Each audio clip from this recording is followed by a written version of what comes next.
In Islam, it's not just profit that is recognized.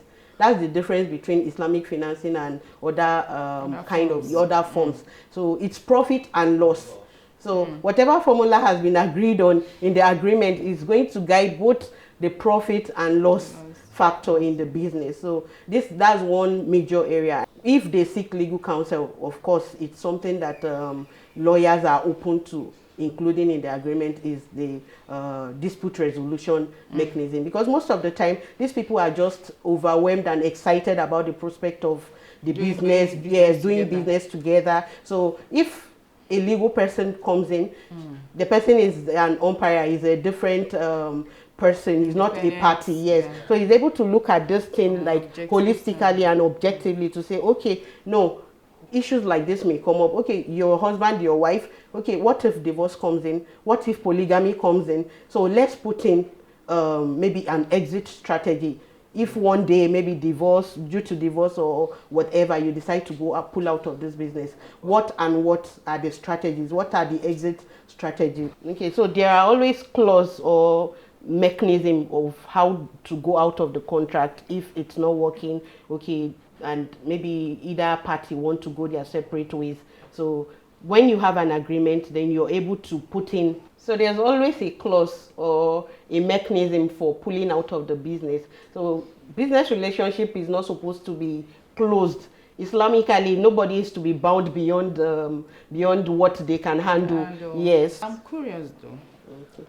I mean, given your extensive years in this space, in terms of statistics, how successful has, especially joint partnership between couples, how successful has it been? What can you, in terms of statistics, can you say, I mean, oftentimes, does it usually last for long? Well, let me start by saying the intention from the beginning, let's just trace it from even the intention. The intention from the beginning, especially when couples come together to form businesses, like, okay, we want to contribute to the family wealth.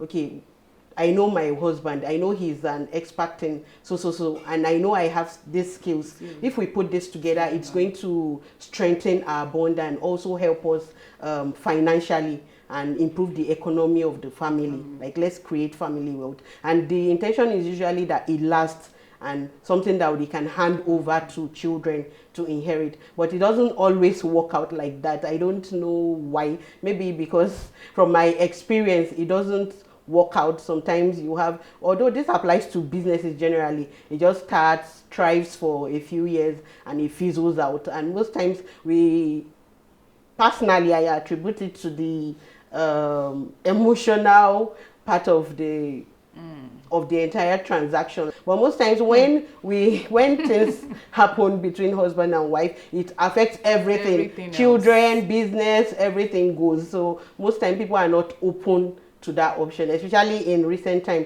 You have people come to you and say, oh, I want to register my company, but make me the sole shareholder.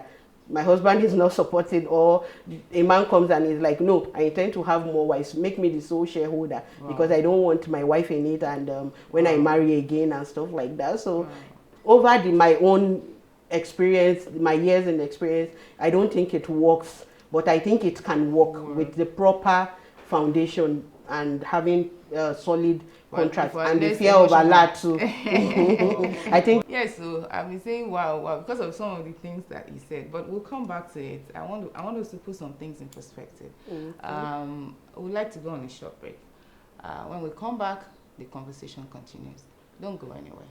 Welcome back again. It's still the talk segment of another Ramadan TV series. If you're just joining us, we are talking to Barrister Fatimah Usman Aliyu. And do well to follow us on Instagram at Another Ramadan _TV. And subscribe to our YouTube channel at Another Ramadan TV. Yeah.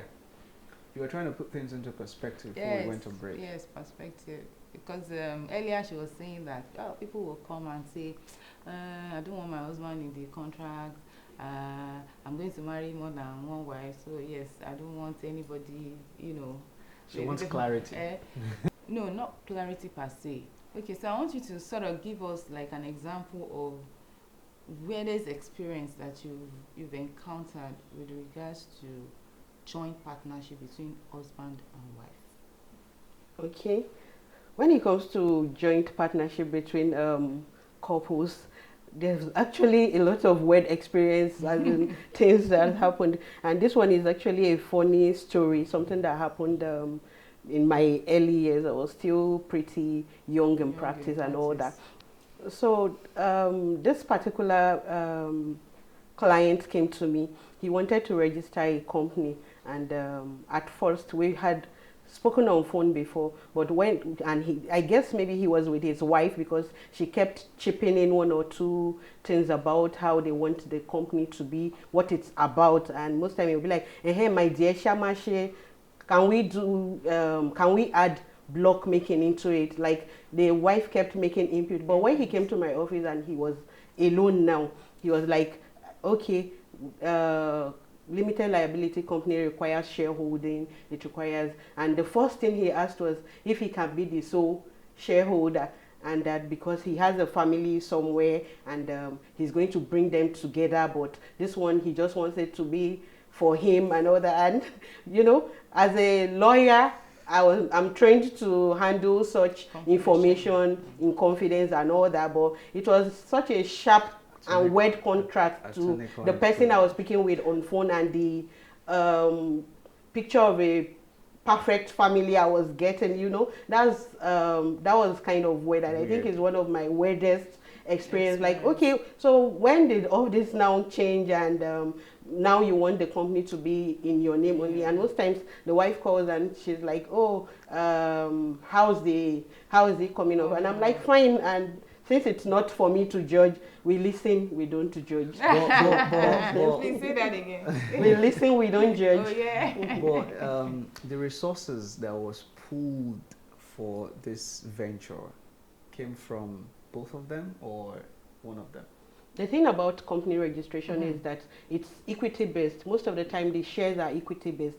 So as a lawyer, we may not even really get into the nitty-gritty, and that's where the role of contracts come in. Like, I didn't get to do like a partnership agreement between them. It was just the civil part of it, like, okay, they want to register with the Corporate Affairs Commission, and that's the part I handled. So I wouldn't know if maybe they went somewhere else and got a contract. So it's difficult